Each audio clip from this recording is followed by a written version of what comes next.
So when you start to look for information, there are a few different types of sources that I think will be the most useful for you and will be the most reputable as well, and will help you feel that there's some quality to them as well.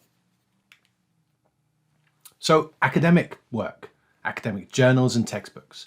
Now, again, this doesn't mean that anything that's academic is perfect. I'm not saying that at all, but it helps give confidence that there's some quality and some rigor and some process that's gone into work that's been published in academic journals and textbooks. Media. Now, media can be a really good resource for finding information that's relevant to specific places. Now, we have to be a little bit careful here because often media reports that have research in them are citing research that's from other places. So where possible, if you read a media article and it's talking about research, it's best to try and find the original source of that research and reference that original source rather than the media referencing that source. However, if you are looking for some information about a particular place or an event, then the media can be a really good place to find some information.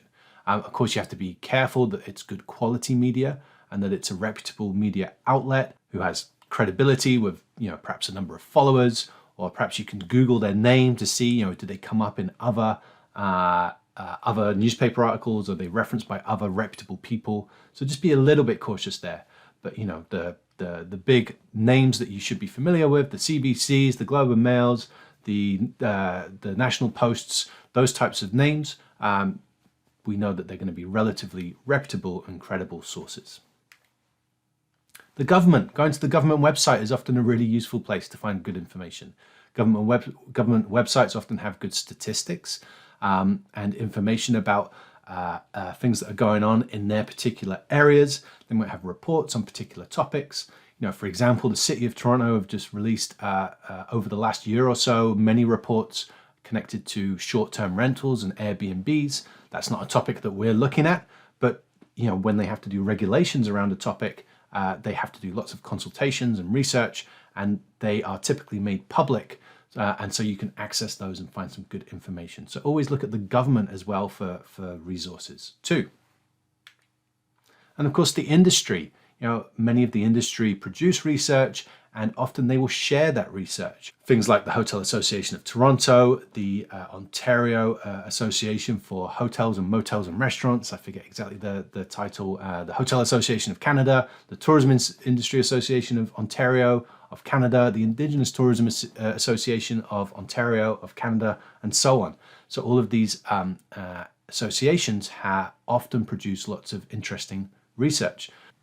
Destination marketing organizations, Destination Canada, Destination Toronto, Destination Ontario, etc., often have lots of good research and stats as well.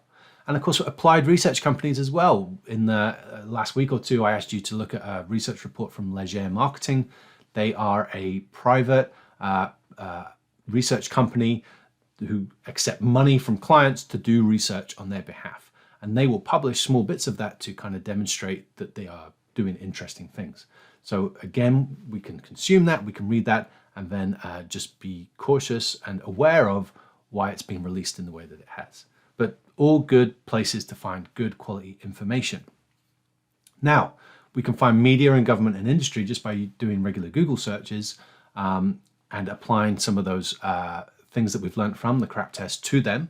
But for academic journals and textbooks, we're going to look at a couple of major resources that we can use, the library and Google Scholar, to find those resources.